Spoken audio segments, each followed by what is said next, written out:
I hope you're having a great day, everyone. Welcome back to Cultivating Change. I'm your host, Alex Corey. It's my journey to bring you the most practical daily tips to interview guests to find out what has worked for them in their transformations in life, in health, in career, in passion.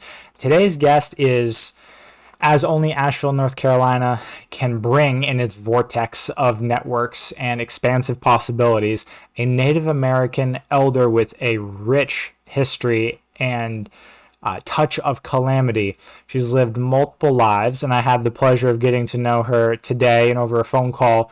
Briefly, we'll go over how we met in the podcast itself, but in short, she handed me this flyer, which was an invitation to dance to heal the earth, which didn't actually happen, and we'll go into why it didn't happen this year. It is being planned for next year, but she is an author. She gifted me this book. She is a shamanic practitioner, healer, an international minister, and a teacher, founding member of the Seven Generations World Wisdom Council, a founding member of the Grandmother's Earth Circle, and a founding member of the Sacred Earth Council. That will 100% come through in this podcast. She has a deep reverence for the sacred elements of the earth, for all creation, and this podcast goes in all sorts of directions through her history, through her new mission of unifying the polarities that we're currently experiencing in modern society. She's been all over the world, and her passion and mission that she has been called forth is to unify and bring all of the traditions from all of the sacred cultures throughout the world so that we can start to heal and heal the earth with ourselves. Grandmother Robin Youngblood, you live in the most gorgeous place I might have been in North Carolina to this point. Thank you for inviting me into your home, first of all. Could you just give us a brief tour of how you got to be on the South Toe River on the back of Mount Mitchell in Burnsville, North Carolina? Well, that's a story in itself. Yep. In 2014, I was in a pretty horrific mudslide in Washington State, where I'm from. Yeah. And my great-grandmother is actually buried a few miles from there. Mm-hmm. And I had settled there after I came back from Hawaii because we wanted to build out a community center, a healing center, especially for youth. Mm-hmm. Okay.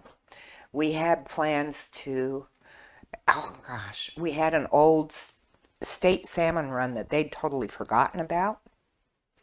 And we had repaired it and the entryway from the river in there so that the salmon could spawn. We had marshmallow, we had mullein, we had every kind of herb you could imagine. Uh-oh, we're going to have a friend here. That's fine. They can be curious. And we wanted to teach the youth about the cycles of life. Okay. Well, we didn't know this at the time, but the county and the state had allowed loggers to log half of the mountain at the top. And the loggers illegally went well beyond that, where they were told specifically not to log because there was a clay bowl in the mountain. If it filled up with water, it was going to be really dangerous. And we didn't know this either, or at least I didn't. I didn't buy until 2012. But the USGS had done a geological survey in 1999 that said that that mountain was a disaster waiting to happen. Oh. The state and the county continued to sell building permits and let people sell land up there. So you have a new friend. I do.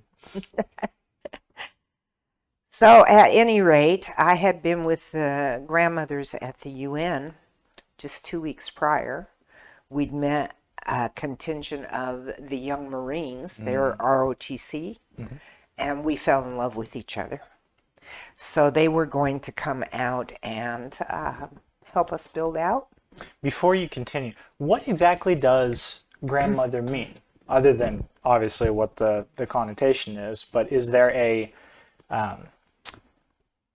what does that mean in your culture? Well, there are many prophecies, okay? One of the prophecies is that when the grandmothers speak, the world will heal. I have belonged since 2009 to an organization, a group called Grandmothers Circle the Earth. I was traveling ambassador for them until 2019 and traveled around the world starting grandmother circles. Okay? So grandmother is just an honorific, basically. Gotcha. We started out being just Indigenous women. Mm-hmm. And then we realized that everybody's indigenous to Mother Earth. Yeah. Right. And that those who recognize that have a job to do. Mm-hmm. The Hopi have told us since the early 1990s, maybe even the late 80s, that we are the ones we've been waiting for. Mm-hmm. There's no rescuer out there. There's no savior. We have to do it. We made the mess, as the Dalai Lama says. Right. We get to clean it up. Yeah. Some of the Hopi prophecies that float around are some of the more revelatory or carry the most impact of some of the ones I've heard. Absolutely. They're very stark. They're not soft stories. Oh, no, they aren't. No. And, at the time when they were starting to tell all those is the time that I was being trained. So I heard all those prophecies, and I have carried them all these years. And I have watched what we've been doing. Mm-hmm. And I've tried to change me as much as I can and help other people wake up. Mm-hmm. And we haven't done a good enough job. Well, that's why conversations like this are happening more frequently, and I'm hearing about them more frequently.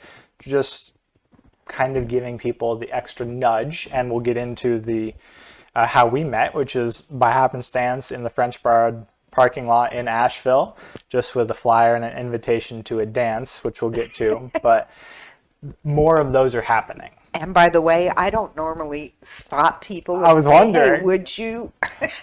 Yeah, I remember a very specific, I was chatting with two women about, and it was very happenstance that I was there. My water business partner, the living water, was like, I have a jar of pickles for you. She had made homemade pickles, so I brought her some microgreens. She gave me pickles. We were chatting with another one of her friends, which I had just met, and I think you were pulling out, and I could feel you kind of glance at me, so I looked over and you just handed it to me, and I went, what about me spoke to you? And you just went, just you. So yeah, you make an impact very quickly. That is the way it happens often. Yeah. And I just listen. If Spirit says do something, I do it. Mm-hmm. Yeah. So back to the mudslide. Yes. Luckily, thank that one, those young people weren't scheduled to come out until a week after the mudslide. The ROTC soldiers. Yeah. If they had shown up that weekend, they wouldn't be here now. Half a mountain fell down, covered a square mile. Whoa. Killed 43 neighbors. Once they rescued me and my friend who was visiting from Holland, and they were taking us out, we saw a little boy on top of a roof, and the helicopter went back for him. He was 4 years old. He couldn't tell me anything but his name. Yeah. And he was freezing. It was cold. This is on the eastern side of Washington? No, it was on the western side, a little place called Oso, and a very rural community, much like this. Oh, yeah. Yeah. And he lost 2 sisters, a brother, and his father that day. He was freezing. I stripped him down That might not be good. Okay. and put him in a blanket and put him on my lap, and we sang Wendy Aho and a whole bunch of songs that Itsy Bitsy Spider and stuff. And I kept him on my lap in the hospital until they could find his mom. Well, after all of that, and it took well over a year to clear things and figure out what was happening in the survivors' lives and all that kind of thing, I decided to move to eastern Washington where my tribal people are, up by a place called Omak and Tenasket. And then the wildfires started, and I couldn't breathe. I was wearing N95 masks before anybody knew what they were. Yeah. So then we moved down to Arizona for a couple of years, and I found out I am not a desert Indian. And I can't do 117 to 124 degrees. Yeah. And I knew a whole bunch of wonderful people down here in North Carolina, Kentucky, Alabama, Georgia, who do sacred dances. And I do a sacred dance that came from, the vision came out of the mudslide. Oh, okay. Wow. While I was underneath the mud and the water,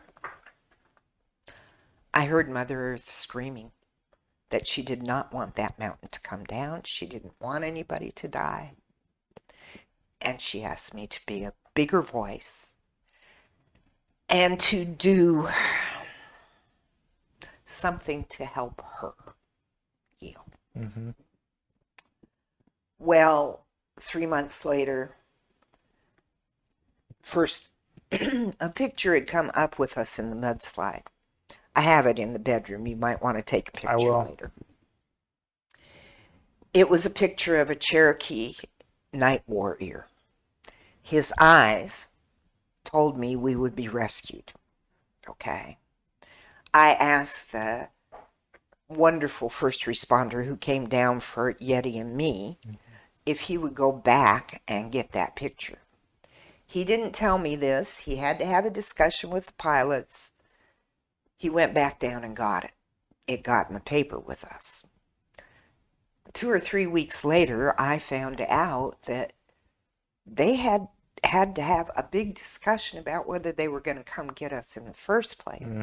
Because all the oil, the gasoline, the diesel, the propane, everything had ruptured out there. They were afraid one spark from their rotor and we'd all go, right? But he did it. Okay. I will thank that man to the end of my days. They're a special type of person. They are, and they went through hell out there. It was like Armageddon. I'm getting a very vivid... Yeah, if half a mountain comes down, that is the apocalyptic scene in any movie. So I can conjure up some images. I look on Google. Yeah. You'll find them. What was the name of the event again? Oso, Washington. And just type mudslide. Just look up Robin Youngblood and mudslide, and you'll find it all over the place. Jeez. And, you know, this is still emotional for me to talk about. I have a lot of PTSD over this. So, but that picture came up, and because it got in the paper, Jim Nelson, who painted that way back in the 90s, sent me another picture 3 months later, another painting. And the same day, a Cherokee elder named D. Smith sent out an email that said that the Cherokee used to do a dance to heal the earth. And that it hadn't been done in so long, people didn't even remember how to do it. Okay? But generations? Generations. But that this dance was going to come back, and it needed to come back in a big way, because we all need to be in gratitude to Mother Earth for life, and we need to help her heal. Okay? Well, then I open up this painting, and I have pictured it too. I have it in there. You can take a picture. It's an Indian woman in her shawl. The shawl is the same color as the mud. Okay? I turn it over, and on the back it says Earth Mother Dancing. And I'm still getting chickens. I knew immediately what I was supposed to do. And I didn't know how we were going to figure out the movements. Yeah? I called my friend, Bert Gunn, who has worked with Tsalagi, who was a Mixteca elder, and did Sundance in Teotihuacan for many, many years. Most people have heard Up of on that the one, mountain. of sun dancing. That's kind of the popular one. They had to climb a mile up the mountain to get to the place and drag everything up with them because there's no electricity up there. Yeah. And I asked Bert if he would be, I knew I couldn't do it by myself. I knew it was about the balance of the masculine and feminine. So I asked him if he would be my male co-chief.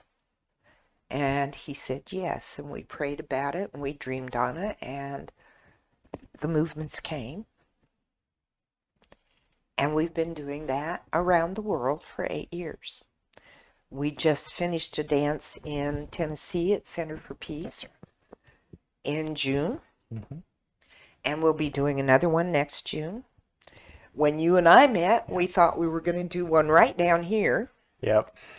And first of all, people here don't understand that you have to pay land payments. You have to pay for Bert to get here from Connecticut, things like that. So nobody really registered in advance. People, I think this is a general understanding the gravity of the situation thing, where if you're in Asheville, where I met you, and we're just in this region, Mount Mitchell is about 45 minutes east of Asheville, North Carolina. There are so many things happening. People assume they will happen regardless and that they can forget, like I did. And then I found your flyer. I had a move in the way, so I have a little bit of an excuse, but find it. And then the week of, or a couple days before, start making preparations. But right, if you have to book an event center, get land preparations for a multi-day, Buy grocery. everything, just how many people are going to be here, what do we need to prepare for, the actual coming together of everything. Right, so whenever we do it for next year, we will sort of, and I'll help with the verbiage of making people understand that this is a very sacred, elaborate thing that, right, we need to plan for everything. And it's going to be fairly transformative. You know, I lived on Maui for 16 years. Maui and Asheville have the same exact energy. In Maui, there are 12 things to choose from every single day. Right. Right? So I totally get why people, and the other dance leaders around here have been like, oh, please get them to sign up a month or two in advance. Right. Yeah? We're so used to people showing up the day of, and we never know how much groceries to buy. Right. We don't know how we're going to get the land payment paid. 20 people to 100 people is very different. So Especially when you're camping. Yeah. There's a charge per person. Yeah, so all of these things need to be taken into account. Yep. And another thing is that most people here, Maui's the same. Cape Town, South Africa's the same, actually. So is Amsterdam. They're used to festivals. Right. They love festivals. Nobody has to make any kind of advance anything for a festival. Everything is there. Right? Yeah. This is a ceremony. It's entirely different. Right. Yeah. And I do want to make a statement here. This This came from a dream from the mudslide. This is not a traditional Native American dance. Yes, D. Smith said that this dance needed to come back, but nobody knows what that dance was, right? Mm-hmm.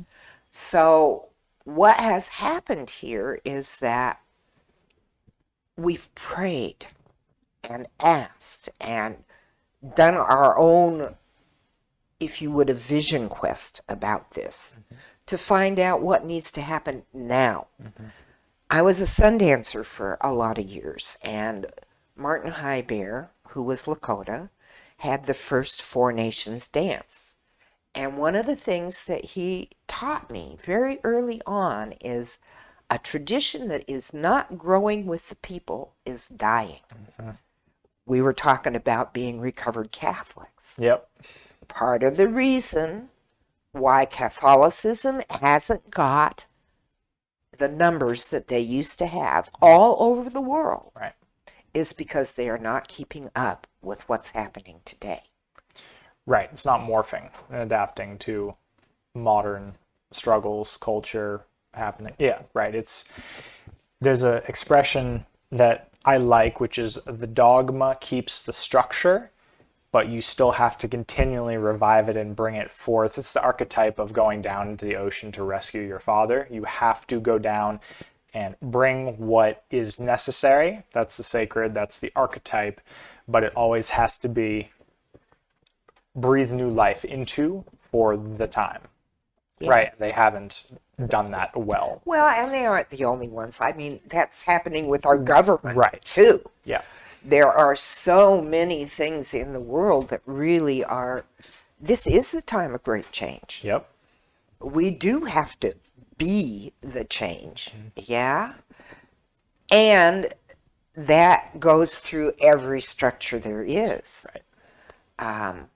In 2011, just before I moved back to the mainland America, I took Barbara Marx Hubbard's course, Agents of Conscious Evolution. She uses the wheel of co-creation. It's okay. We're just going to disincentivize that. Yeah. Oh, good. That was a kitty, by the way. So when I saw the wheel of co-creation, my first thought was, oh, this is the next level of the medicine wheel, which I've worked with most of my adult life. Okay. Well, then I started working with the wheel of co-creation and realized that nobody's been taught how to co-create. What we do, and I'm talking worldwide here, is we look at this wheel, which has a place for the vision in the center, and then all the pie shapes, the segments, are all the things that support the vision. Well, somebody always tries to jump in the middle with the vision and say, my way or the highway, and then everything falls apart. Cult of personality almost. Gee, do we know something about that in this country? Yeah. Well, that doesn't work. It always falls apart. Right. Yeah? So the way that the wheel of co-creation is meant to work is the vision stays in the middle. Everybody else is around the vision to support it. Okay? It's the circle of life. It is the way that naturally things create. Okay? But we didn't know that in 2011 and 12 and 13 and 14 and 15. By about 15, we were starting to get it. I had a wonderful friend in South Africa who said to me, what do you mean get out of control? I'm from IT. We always have controls. That's how you learn whether things are going to work or not. And I'm like, different kind of control. Right. Yeah. Yeah. But it took her about a year to get that, and a big confrontation between the two of us that lasted for 6 months. Oh, wow. Yeah? Yeah. Until we could finally work it through. The wonderful thing about the wheel of co-creation is that if you stick with it, you will work it through. Mm. Yeah? In the meantime, though, it can be really challenging. A little topsy-turvy. Yeah. Yeah. And we're all learning that because everything has to change. Right. If we look at our structures right now, from welfare to Roe versus Wade, Mm-hmm. to the prison system, to many other, Medicare, Almost everything. privatization, Like you said, anything an institution touches. Yeah. they have to change. Right. Yeah, corporations have to change, and some of them are really beginning to get it. Mm-hmm. It's That's not true. been working. Yeah. And there's a reason why things fall apart. Right. And it almost feels like going with that feel. I like the phrase instant karma, not in the way that most people think of it, but the amount of information that's swirling around is so vast now, and things hit so quickly, where if a institution or a corporation does something, they almost feel instant karma, where their consumer base changes on a dime. So it's becoming easier and easier to support who you want to, and you watch public repercussions quickly, which is very fun to watch, even growing up in my generation where you didn't have that. And then within the last 5 years is public relations statements, and sort of the public face of someone changes very quickly because they will see they will see the consequences of something they either put out, a policy, a product, any of that, within weeks or months hit. So instant karma. I said for years, if we don't buy it, they won't make it. Correct. Okay? Yeah. Well, when I said that, people would like, I need this stuff. Right. Right? Now they say, oh, that's right. Yeah? Yeah. One of the things I love most, now, I'm a boomer. Yeah. Okay. Okay? Sure. I'm not, and I'm going to sound racial here, but Yeah. I'm not a Florida boomer. Okay. Okay? Sure. I really don't like people who get stuck in recalcitrant modes. Mm. It's really difficult for me, and I can get really judgmental about it, and I really have to work on that a lot. Mm-hmm. Okay? I identify much more with millennials. Interesting. My son and I actually, we did this little, I guess it was a survey kind of, Mm-hmm. about the difference between boomers, Gen X, and millennials. Uh-huh. We fit a lot of Gen X and a lot of millennial. Interesting. Very little boomer. Yeah? I know a few like that who just don't fit that. Well, I mean, it's a broad category. That has nothing to do with real people, and it's just overarching, right? It is overarching, and at the same time, it was extremely interesting. Yeah, I bet. Yeah? And of course, generalizations that, Sure. but at the same time, okay, there are lots of qualifications here that I don't fit into. Right. I moved to Maui, everybody assumed I was a hippie. Right. That was me too. Yeah. No, I'm not. Right. Never have been. I got called in Seattle, let's see, what was it? My son-in-law called me, he introduced me once as his crazy Indian hippie mother-in-law. And I just looked at him and said, oh, thank you. He didn't know what to do with that. Right. Okay. I got a little bit of all of those things, but I'm not any one of those things. Right. Yeah. And part of the reason why I moved to Maui years ago is because I'm a half-blood. Okay? I got my own 5 Indian tribes. Down here, they call that the 5 civilized tribes, but. Interesting. Okay. And I have a little Dutch and a little French. Yeah. Okay. So as a very young woman, I did a lot of activism work for tribal people. Okay. And I lived in Seattle, which is a very urban Indian area. Yeah. Okay. I never got accepted by the white people or by the Indian people. And I got really hurt by it at some point in time and really disgusted. Okay. I moved to Maui because I needed healing from all of that. And Maui is all about aloha, ho'oponopono, forgiveness. It healed my heart. Okay. It allowed me to come back here and say, okay, now it's time to do what I came to do. Yeah. So all those little bits and pieces, the Indian, the hippie, the boomer, the Gen X, the millennial, all those things kind of came together and gave me the viewpoints and the perspectives that are uniquely mine. You have your unique ones.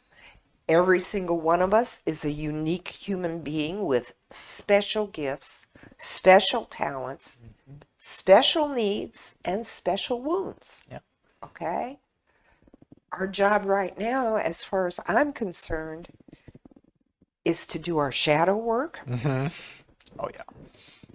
And not just for ourselves, for all those ancestors behind us. I used to have, when I first went to Holland, they said to me, we have no culture left, we have no traditions, we have no ceremonies, because World War I and II, the Inquisition, they took them all away from us. It's a very useful feather. And It's, there she goes. Anyway, okay, well. Cats. Yeah, she has her ideas. And she's not really a lap cat. I can see that. Yeah. Yeah. It's a realm. Anyway, I said, well, is that really true? So I made offerings out in the forest and at the ocean and up on their one mountain, which happens to be Valkenburg, which was my grandfather's name. Oh. That's the Dutch. Okay. Yep. So I asked their ancestors, what is this? Is this true? And they just chuckled at me and said, we haven't gone anywhere. We're just waiting for them to ask.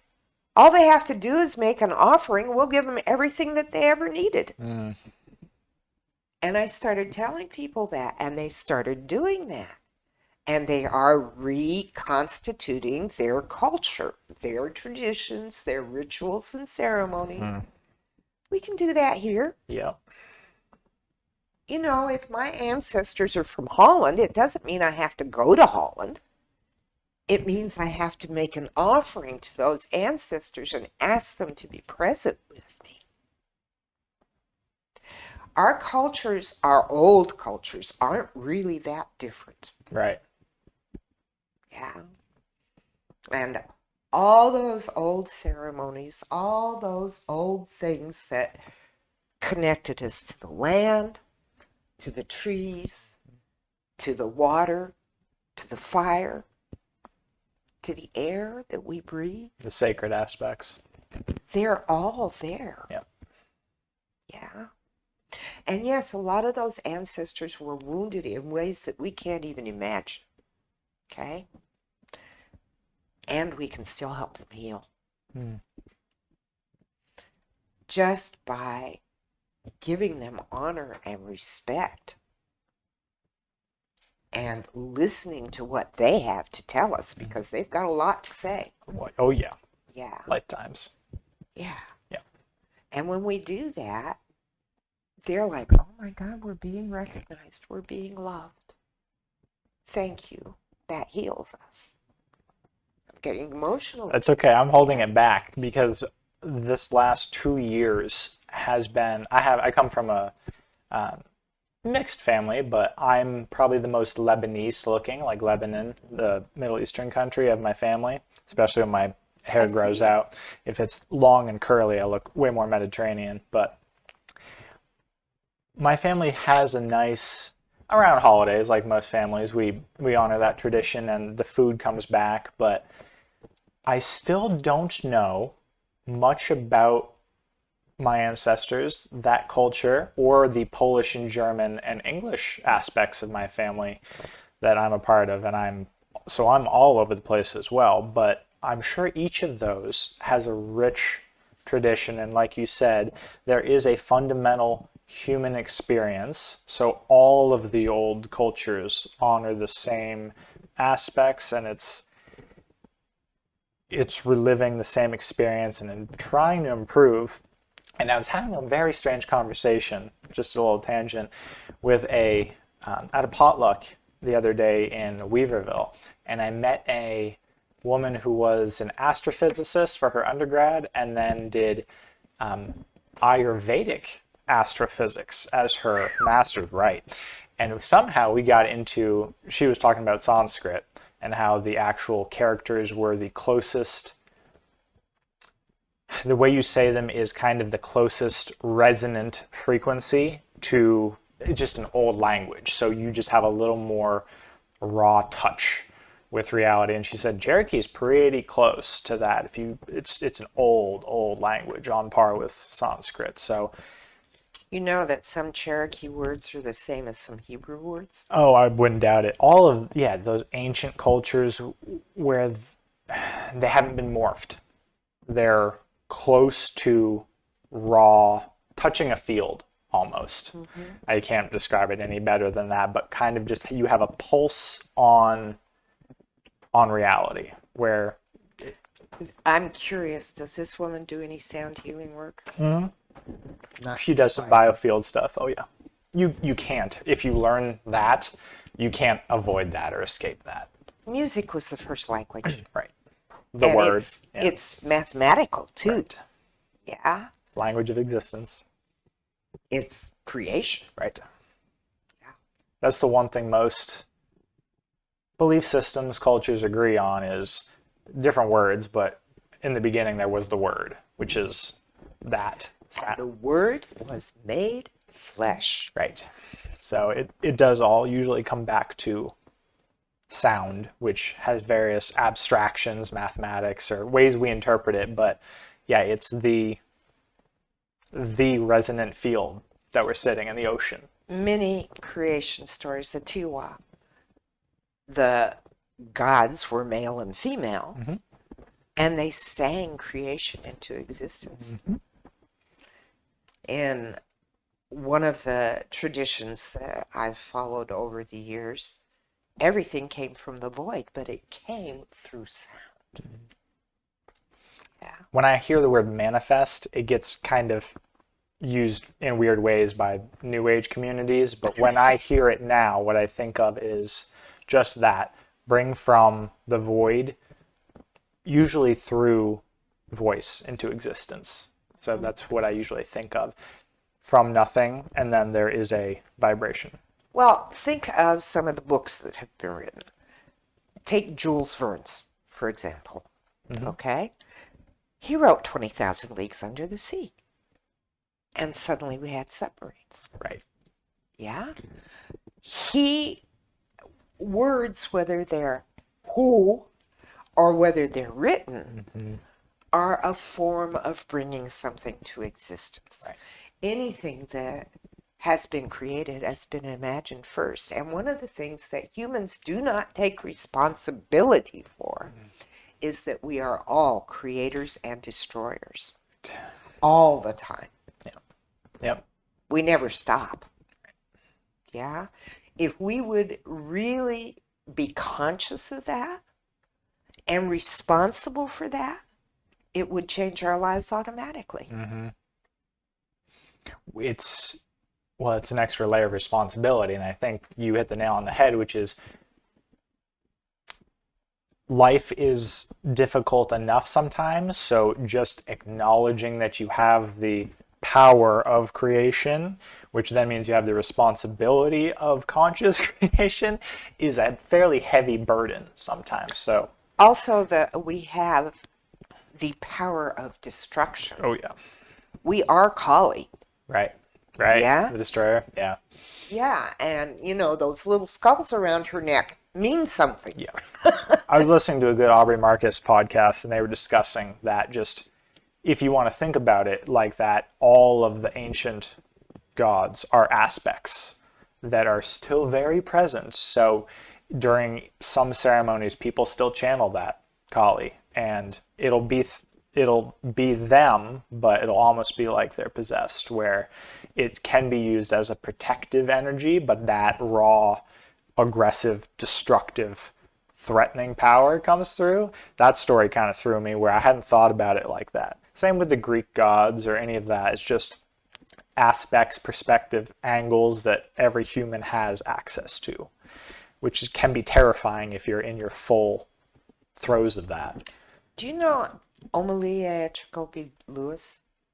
No. She's in Asheville. She's your next. Oh, really? Yeah. Okay. Omalia wrote a book about different goddesses. And the fact that all these different goddesses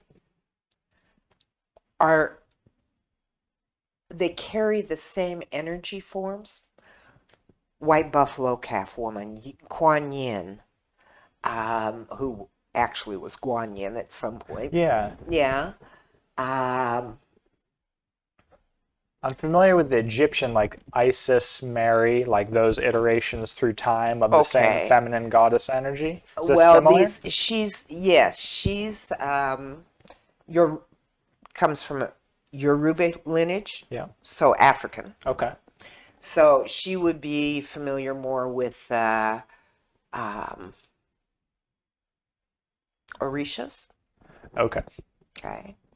Yemaya, Oshun. Oshun is, in my opinion, much like Isis. Mm-hmm. Okay. Yemaya is the mother goddess, Mm-hmm. Gaia, Right. etc. Anyway, she correlates them in her book. Mm. And she's written many other things too. The latest one is a yoga book for children. It's fabulous. I'll give her a plug. Okay. Yeah. It's called the I Am series. Oh, yeah. And it's wonderful. Yeah. But I think what you're saying about aspects, Mm-hmm. they're the same in every culture. Yeah. All right. They carry different names and they're different apparitions. Mm-hmm. And yet the energy and the wisdom they're speaking to is the same. Right. And I think it's probably important for us to recognize as well that they're in us Mm-hmm. just as much as they're out there somewhere. Right. And I think people recognize in themselves usually one or other of the polarity of destructive or creative. But this is young. You aren't a fully integrated person until you realize that you're both. And there's a lot of Jordan Peterson brought this one up, which is if you don't realize you're capable of the atrocities that everyone has created, if you think you're harmless, you're almost someone should watch you, because until you realize that you're also capable of that, then you aren't, it'll come out at some point and you might not have control over it. So integrate it. Gee, Right. I think we all know somebody who's like that. Right. So yeah, exactly. You have to realize that the entirety of the spectrum is within you, or you'll get shown at some point and you won't be ready for it. Right. You know the Two Wolf story? No. It's always attributed whichever to you the feed. Cherokee. Yeah, it's always attributed to the Cherokee. I just found out I would love to recently. hear a more specific version of it, though, because I've heard the child version of it. Well, actually, I just recently was told that it was probably written by Billy Graham. Interesting. Okay. However, I had a Cherokee elder who said something to me about that particular. The story is that the little boy asks his grandpa, well, what about the white wolf and the black wolf? One is supposed to be good and the other's supposed to be bad. Mm-hmm. Which do I feed, Grandpa? And the popular story that runs around Facebook always says, oh, feed the white one. Right? Mm-hmm. The good one. Right. The Cherokee elder said to me, you know what? That's really dangerous. Right. I said, and why would that be dangerous? And I already had the answer, right? But I wanted to hear what he had to say. And he said, you damn well better feed both of them, because otherwise the black wolf is going to be ravenous. And at some point, he's going to jump out and bite everything in sight. Right. Right. Yep. Yeah. So keep them in control, tempered, and in balance. Exactly. Yep. Give them both a little bit of food and listen to what they have to say. Right. And it's the same with our ancestors. The ones that we don't like, Right. well, geez, they've never been heard in their lives. They've never been fed. Somebody starved them. Somebody hurt them. Mm-hmm. They need our love and respect too. Well put. Yeah. Yeah. Yeah, no one ever says that. No. They're usually shunned, or right, people relegated to their worst memories instead of as a full expression. There's a new term that I really love because I lived in Maui for 16 years. It's called spiritual bypassing. Oh yeah, that's not a new term. But yeah, for sure. Right. And thankfully I don't know why, but this last year I've been invited to be a part of a number of different communities, and thankfully people are taking the dark part seriously, where they're like, oh, it's not all love and light. Yeah. So it's becoming more of a thing. Well, and But it can also be an ego trip, where some people are using it as like the Zen enlightenment conundrum, where they're like, oh, I've done more shadow work than you, where it's just kind of trying to one up. Is that anything like the sun dancer who goes into the bar right afterwards Yep. and says, oh, see all my scars? You want to go home with me now? Yeah. Similar thing where, and then thankfully it's pretty obvious if you just talk with people where you're like, I think you're using this for a little bit of a trip. But the people who do take it seriously and whose actions and lives you can see change subtly, gradually, that's powerful. That's inspirational. It is. Yeah. It is. And you're right, it's not a new term. However, you know, the last 3 years have been horribly divisive. Mm-hmm. Okay? And it's like we've gotten to see a whole lot of shadows. Right. As well as a whole lot of light. Yep.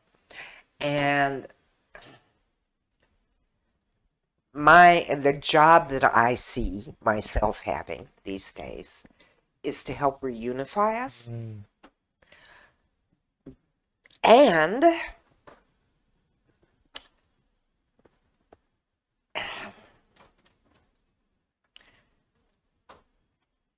it's not an easy job. Mm. Because there are still people who are still very much stuck into the vaccine, no vaccine. Yeah, just the massive swings and extreme Yes. polarity. Yeah. And I keep trying to help people find our common ground. Mm-hmm. We're all human beings. Right. We all have the same needs. And they're not different from that tree out there and the deer down by the river and the bear up at the top of the mountain. Mm-hmm. Yeah. They're all the same. We all need food. We all need clean water. Mm-hmm. We all need enough fire to keep us warm. Mm-hmm. We all need good air to breathe. Mm-hmm. We all want adequate shelter and education and clothing and decent jobs that fulfill us. Mm-hmm. Yeah. we aren't different in those ways. Right. We need to put this whole idea of I'm right and you're wrong to bed. Mm-hmm. When I was growing up, there was this expression, oh, well, I'm right, and I know I'm right. I'm dead right. Well, how do you like being dead? Right. Yeah? We need to just toss that somewhere Mm-hmm. and say that's not what this is about.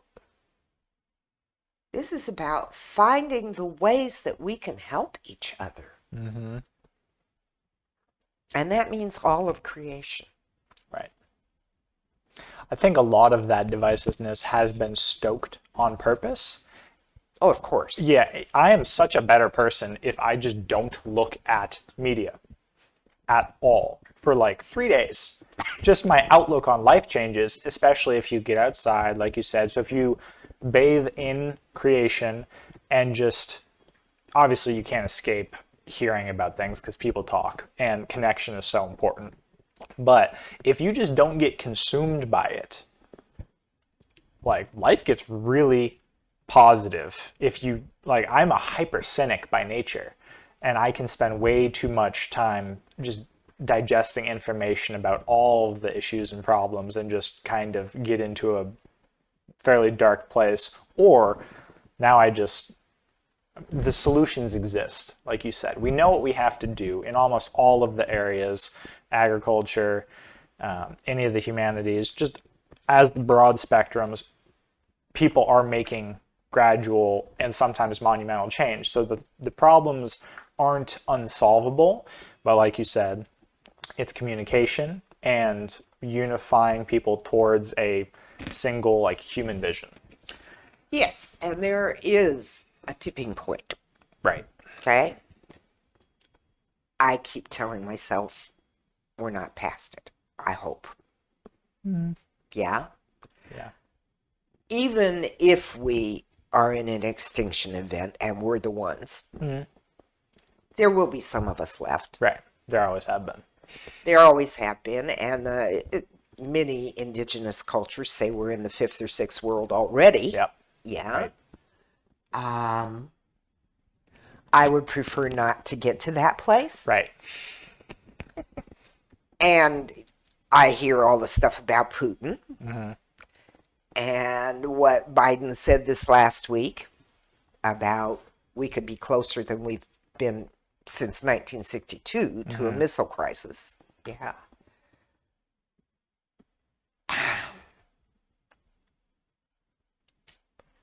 I don't know. Putin could be a megalomaniac. He could not care. Mm-hmm. Yeah? And there will still be some of us here. Yeah. Yeah? Yeah. We may be very different, but we'll still have the same needs. Right. And the point of all of this is let's not go that direction. Right. Let's make better choices. We can do this. Mm-hmm. We do know how. And I found that people find how very quickly, if they have, to bring it back to ceremony, those are some of the most life-changing for, doesn't matter what type of neurochemistry or what type of belief system you have going into one. I know some very, very cynical people, way worse than me, hyper-reductionist Western scientific minds Sure. that I can play with too. I mean, I can get there if I get caffeinated enough and depressed enough, but even then, just the potency of reconnection that any of those sacred sacraments, almost ceremonies, traditions have to change your neurology and outlook and appreciation for everything overnight is pretty hard to get past. I'm going to tell you a really short story. Okay. I have a friend who's like, gosh, she must be close to 80 right now. I actually know him because of his son, who, when I was in my 40s, his son came to me and wanted to learn. Okay. Well, it turns out his son's schizophrenic. Okay. And over the years, I've supported the whole family with prayer and emotional support and so forth to get him back in balance. Well, this father, he's, what do you call that?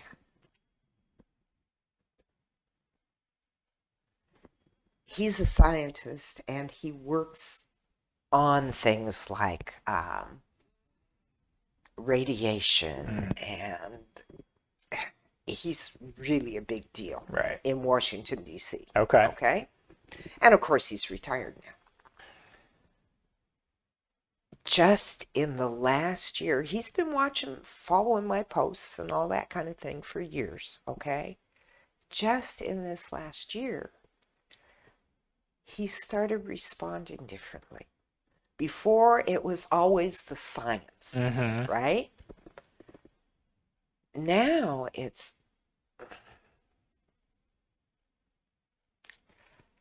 partly watching his son and what his son's doing, because his son has really made a change. It's partly hearing me talk about ceremony all these years. And he's also seeing his son do little things at home, smudging, and suddenly he's voicing things very differently. He's been depressed for many years. Yeah. And just in this last year, he started saying, I think you're right. I think there could be some hope out there. I think if we start doing this reconnection that you keep talking about, I can see it. I can feel it when I walk through Rock Creek Park. Yeah. And every time I see him make a post like this, I have tears in my eyes. I wanted to see this for years. Yeah.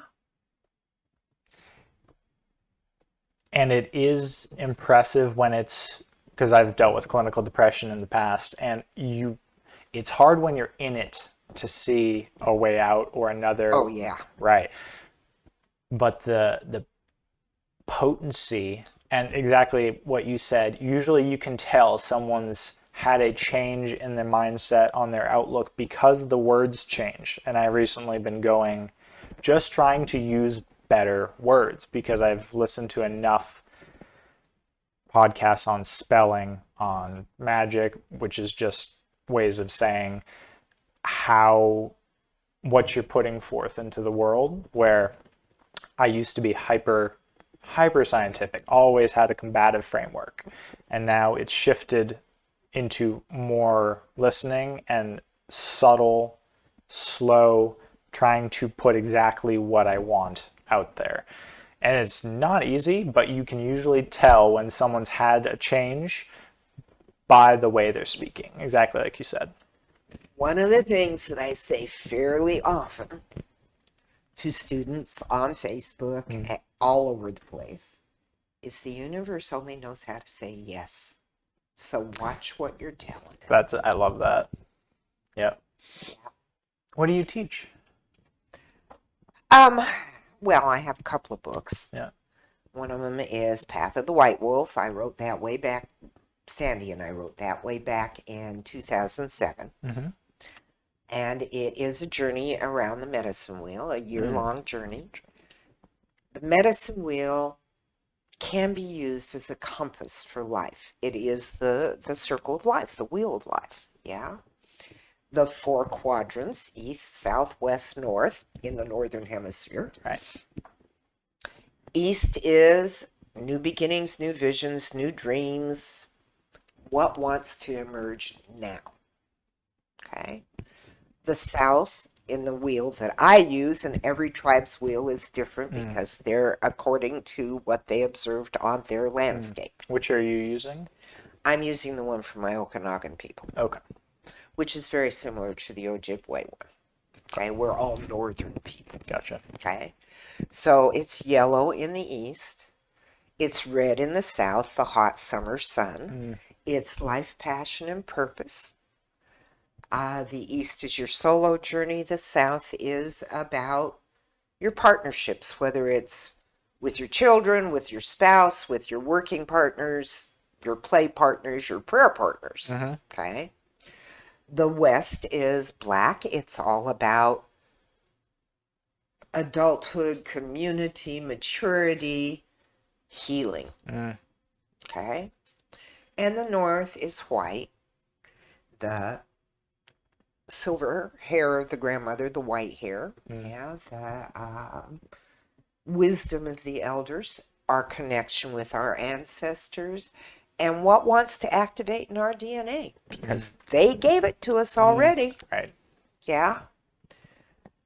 And then there's above, below, and center, which is our connection with the divine, with Mother Earth, and integration.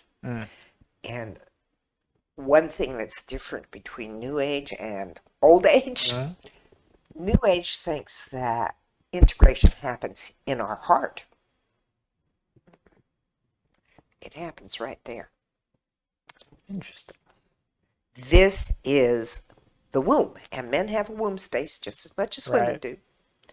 And this is the place where all the dreams, all the things that we came here to be and do reside in the womb. That's why women are called the birthers, the givers of life.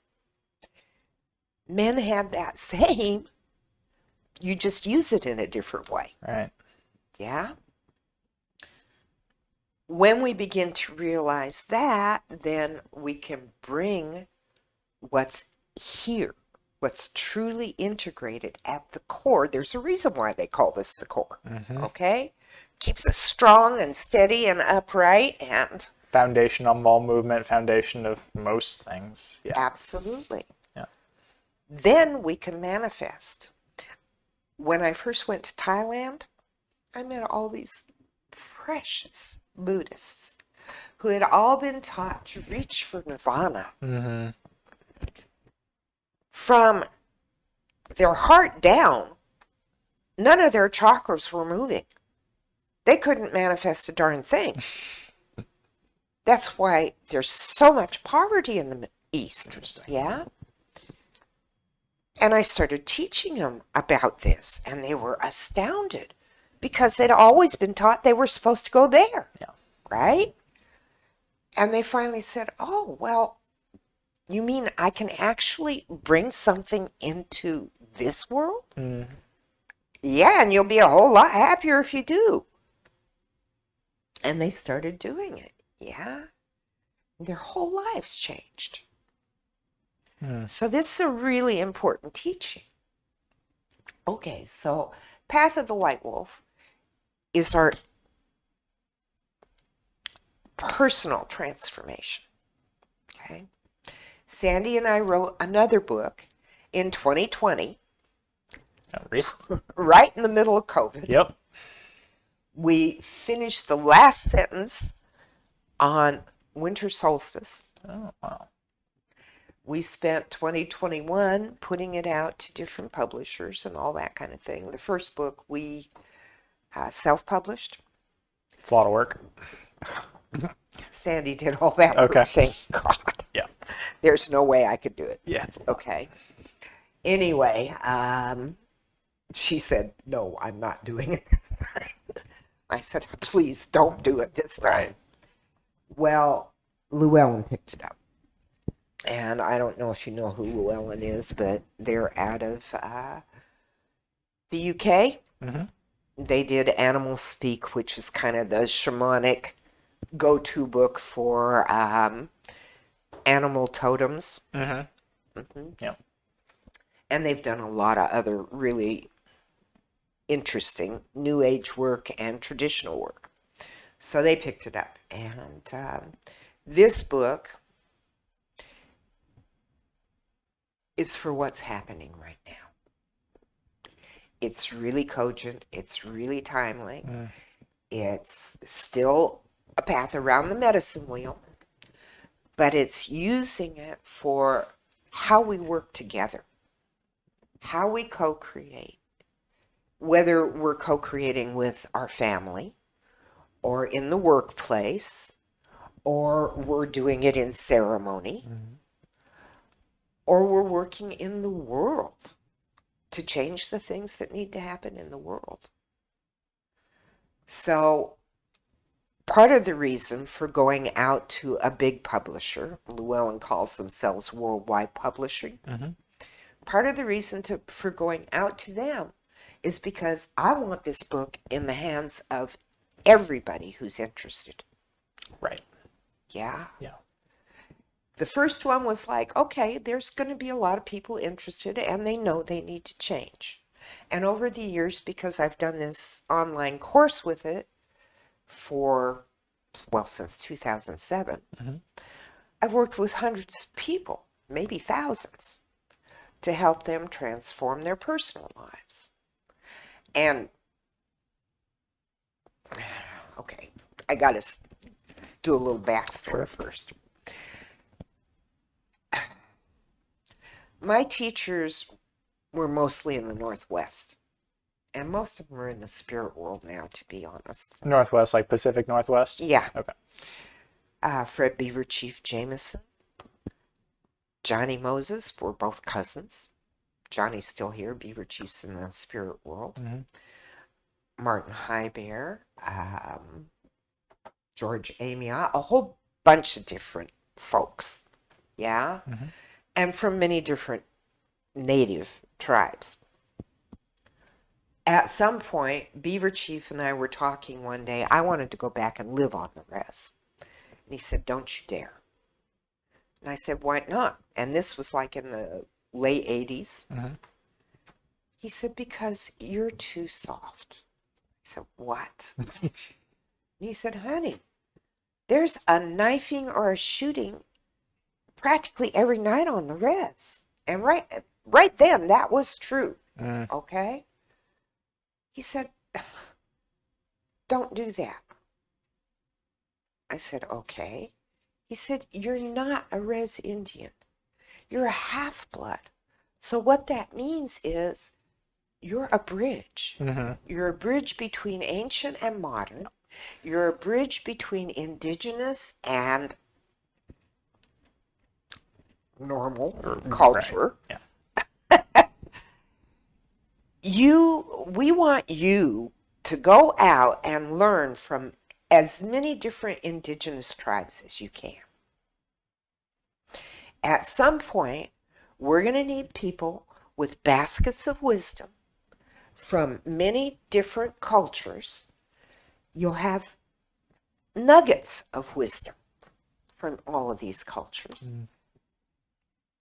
Because there is a time coming when the tribes are going to come back together. And we're going to need all those.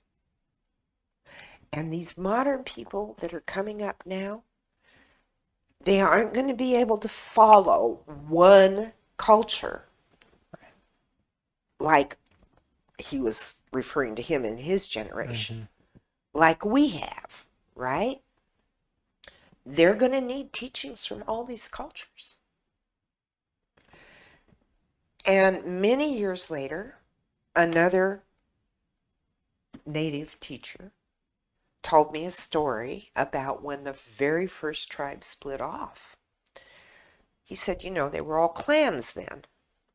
Each clan that needed to split off because the people had overused the land like they always do. Each clan that split off was given a nugget of wisdom and a ceremony to hold throughout time until the tribes could come back together. That time is now. Okay. So I spent all those years in between I had traditional 83 and 85-year-old Siberian shaman teachers. Whoa. Okay? They'd never been out of their country before. Right. They taught things that,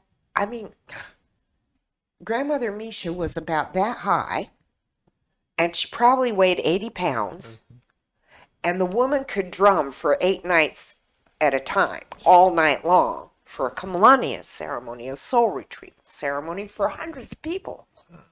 Yeah? That's impressive, to say the least. I can't do So that. I couldn't do one night, probably. I did one soul retrieval in France for about 100 people, and it scared me to death. Yeah. Just the responsibility of it. Right.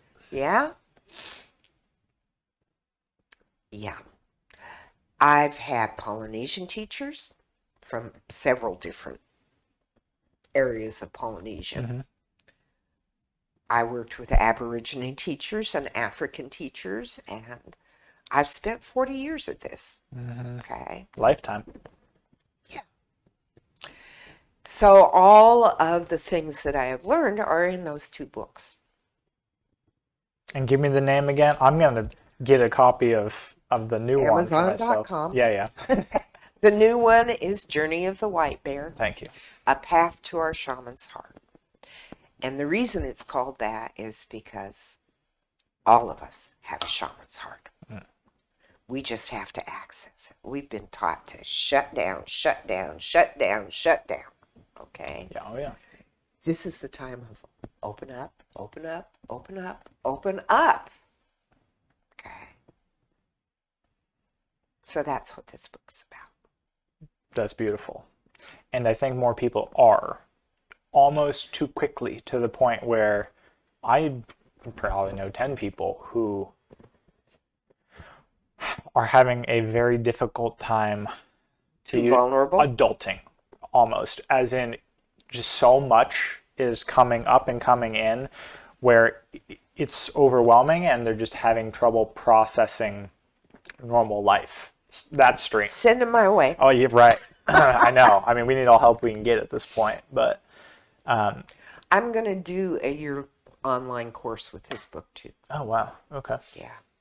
It's not going to be cheap. No, well, if there's that much work and if it's that impactful, I don't think people get so much out of it. And it's so life-changing is a overused word. It almost breathes new life into you just with the perspective and how the lens with which you see everything, where money almost doesn't matter at that point, where it just changes your entire journey. And one way to look at it is that it's an investment in yourself. Mm-hmm. Yeah. Always. Because at this point in time, we all need to be invested in ourselves. Right. That's the only way we're going to make the changes that we need to make. That brings up another question, and this might be a stupid question. I'm in the agriculture field, a lot of farming, microgreens, and now more permaculture and long-term thinking, biodynamic stuff. And 7th generation always pops up. And I always took it for granted that I never looked to see if it was an actual native tradition. Is that accurate? It is. Okay. And there's a process to it, okay? It's not in every tribe, but it is in most tribes. Okay. And it's a combination of elder councils, deep prayer and ceremony, okay, and sight. Native Americans don't have words in a lot of culture, in a lot of our tribal cultures, for spirituality, art, right, seeing, stuff like that. It's just there. It's there, right. Yeah. But through prayer and ceremony and counsel and guidance and vision questing, things like that, we learn, and they start learning in the old ways. This is coming back, but it got broken for a long time.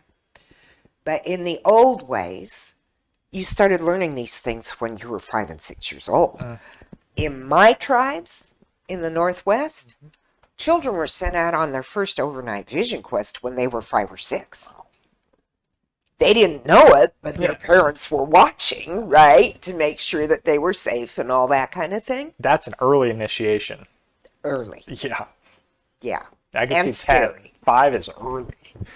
Kindergarten. It's scary, very scary. Yeah, I can't imagine with just... But then, you also can't imagine being raised on the land that way. True. Yeah?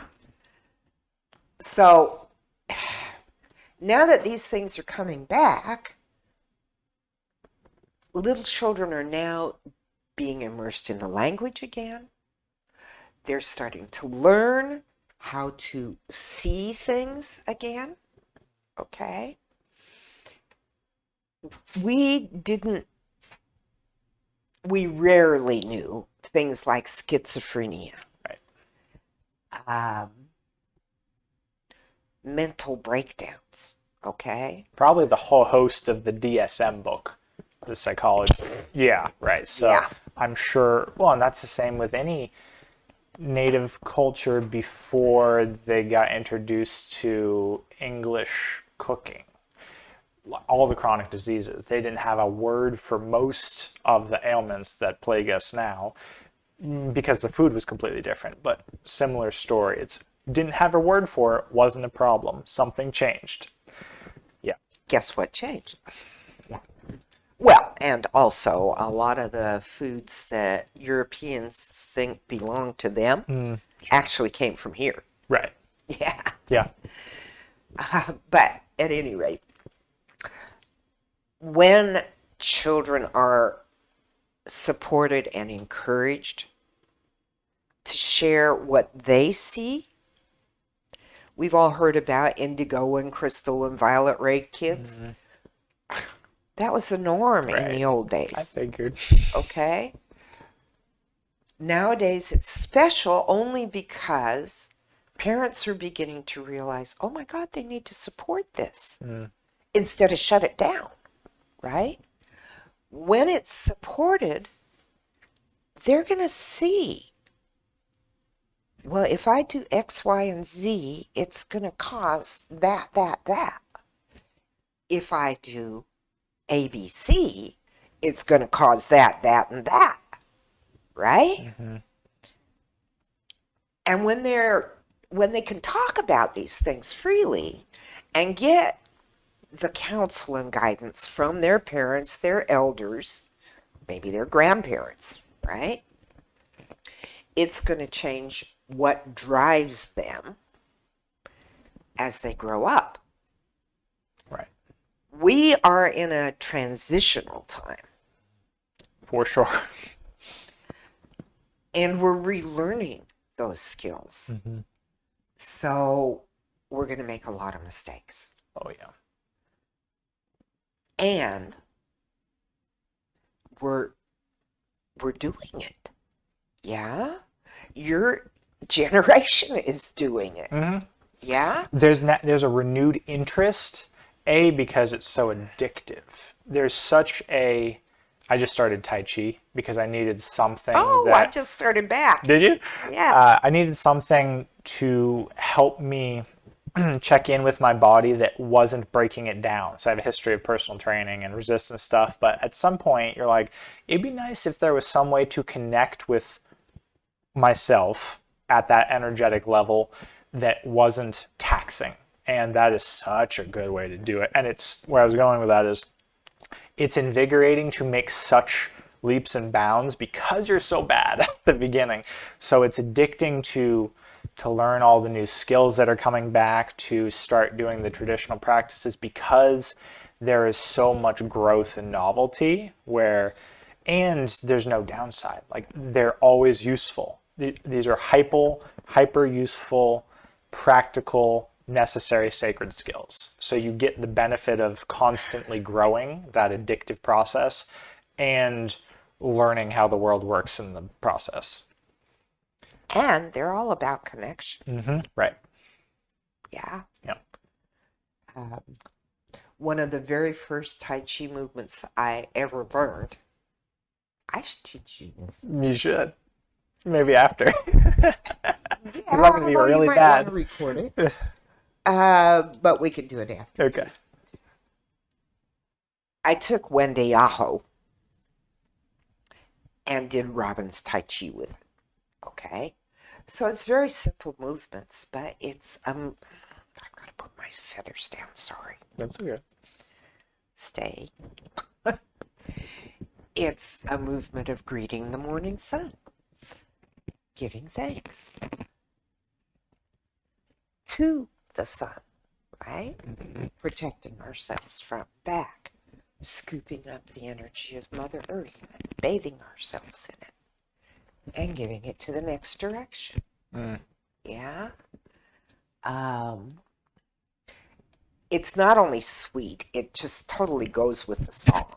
Right. And the song is an old Cherokee song, first recorded by Ulale, way back in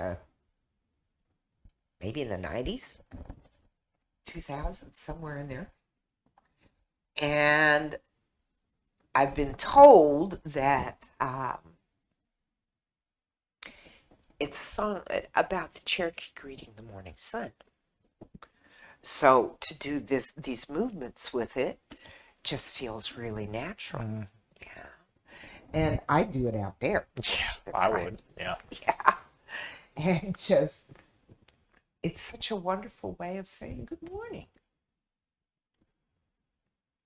And it's a little bit yogic too. Yeah. Which, by the way, every culture started with shamanism. So most of those animal and tree and all those postures were originally shamanic. Right. Right. Yeah, Tanzman kind of popularized that. They're just like, these are the initial, I mean, it's the progression from direct connection to the earth to the next planes. Yeah. Yeah. Yeah.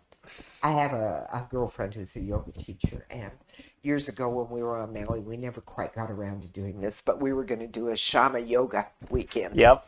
I could totally see that. You do that in Asheville and you're going to book the room immediately. Oh, I know. Yeah. Yeah. But anyway, all these methods, and I did the gym. I did the personal trainer. I did all that stuff when I was younger. I was runner for years. Okay? Yeah. And it came to the point where I realized I actually was hurting my body rather than helping it. Yep. Yeah. And then, of course, after the mudslide, now I'm numb from here to here. Still? Yeah. Oh, geez. Wow. And I have some back things, and I have breath stuff, and all kinds of things. And then I was long COVID for 2 years. Yeah, you told me that. So, I don't want to do those kinds of things to my body. You really need the restorative and I do. the gentle. Yeah. And I think we all need that. Which is what I have found abruptly. Yep. But there's a difference between New Age yoga and the real deal. For sure. Between New Age Tantra and the real deal. Right. Between New Age Shamanism and the real deal. Yeah? I'm not saying that any of those things are bad or wrong. I think they're the bridge. They're They're how it gets popularized, and then a certain sect of people will be like, There's more to it. And then they dig, and then they're like, oh, this is where it came from. So it's necessary for the exposure and adoption, and then whomever is called to actually dig into the roots and the real stuff do. Right. Yeah. Yeah, and I do think they're a bridge because they attract people that wouldn't normally be attracted. Yeah. And they give them a gentle way in. Yeah. Yeah. Because, Grandma Mingo from Siberia through her translator. She didn't speak English. Somebody said to her one day that she really wanted to be a shaman. And grandmother looked at her, she put her hands on her hips, and she said, "Why would you want to do that? This is the hardest thing you could ever do in your life." The woman was like, "What?" And I'm standing in the background listening to this and going, "Oh boy, she doesn't know what she's asking for." Yeah. Straddle two planes of existence. I'm sure she figured it out after Yeah. a while. It looks torturous. Almost. Well, That's a it's heavy certainly- burden. Okay, well, I don't know anyone who does it for fun. no. And, in Northern American tribes, we, of course, shaman is becoming a Right. blanket word now, Yeah. but that's never what we called ourselves. Okay. But did you know that there are 7 different types of vision quests? No, I knew of 2. I didn't know there were 7. One of them is staying overnight in a mountain water stream. Oh, jeez. Yeah, I could see that. Yeah. Another one is being basically buried alive. I knew that one. Yeah. I wouldn't do well with that one. They aren't easy. No. Nope. You know how they got me to do the buried alive one? I'm assuming there's some sort of substance given to. Oh, not. Oh. It's called a mudslide. Yeah, I didn't see that one going. There's no way I was going to do that one willingly. No, right? I wouldn't. It's something. I mean, you're being trapped is probably one of a lot of people's worst nightmares. Yeah. Yeah. Took me a couple of years afterwards to get in the sweat lodge again. Yeah, I don't blame you. So we probably should close this down. We should. So, how ceremony, Dance to Heal the Earth, next June. 16th through 19th. Okay, dates planned already. Here, Mount Mitchell, Center for Peace, Tennessee. Seymour, Tennessee. Okay. And the Center for Peace has a website. It will be on their website probably about February. They usually do most of that in January. Okay. Or people can email me. Yep, I'll put all of your contact info under this. Now we mentioned fundraising to get people here next year. Is that happening? Well, yeah, basically we ask a suggested donation of $300 for dancers. Okay. And $150 for, we call them Earth Keepers. They support the dance. They take care of the sacred fires. They're the kitchen angels and so forth. And I want to emphasize that it's a suggested donation. If somebody has a financial hardship, they will not be turned away.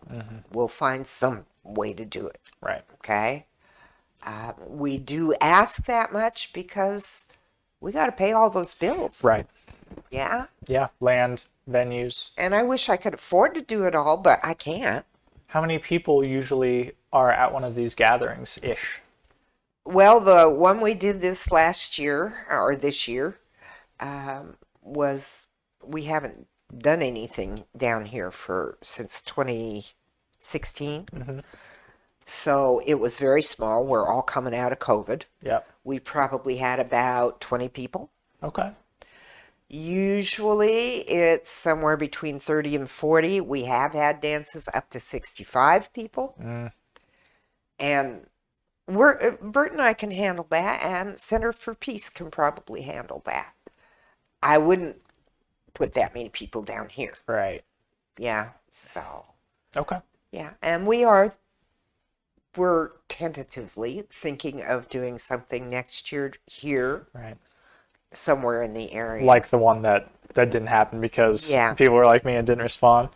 Well, that's not the only reason. Right. The other reason is that I got COVID again. That's right. Said Yeah, that. so. But hopefully, by this time next year, one of the things that I'm starting to do, I'm going to do a women's drum circle here. Right. And that's in November. We're limiting this first one to 10 people because COVID and all that stuff. But hopefully next spring we'll be able to open it up more for both men and women. Okay.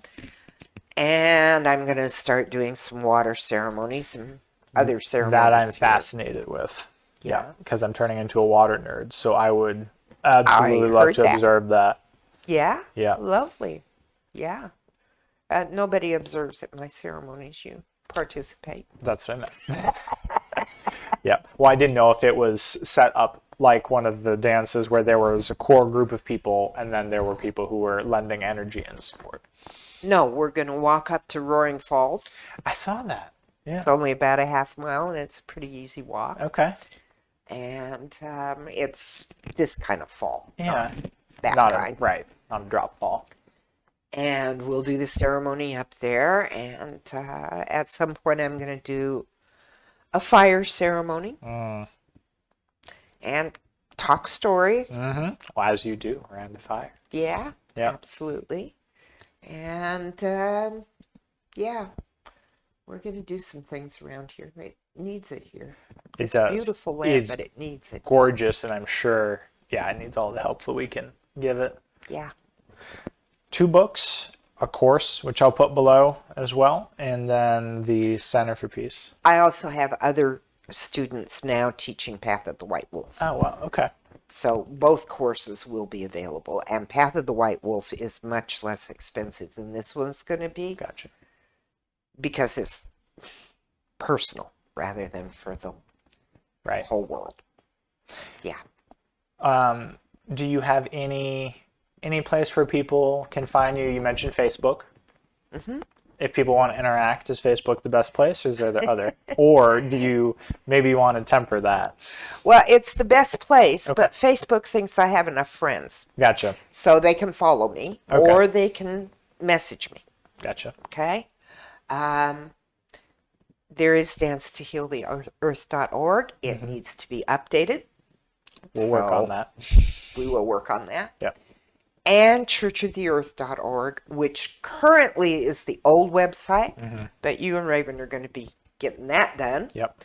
And I hope that by December, it'll be up and running in the new form. There is a form, a new form. Yeah. It just needs some love. Some love and some text added to it. Gotcha. Yeah. Yeah. We can make that happen. Wonderful. Did we miss anything? I don't think so, and I'm loving talking, so. Yeah, I know. I appreciate the time. We can do this all day. Well, I'll be back for more. Good. There needs to be more story. And by the way, I see the Lebanese. If you look, you can definitely see it, especially when the curls come out. But it's there.